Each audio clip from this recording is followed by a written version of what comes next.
মধুর বাণী আমি যখনই শুনি আমার মন ভরে যায়।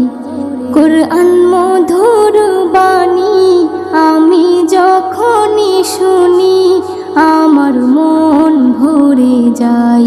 শোনো মুমিন মুসলমান, পড়ে দেখো না কোরআন, কত শান্তি পাওয়া যায়।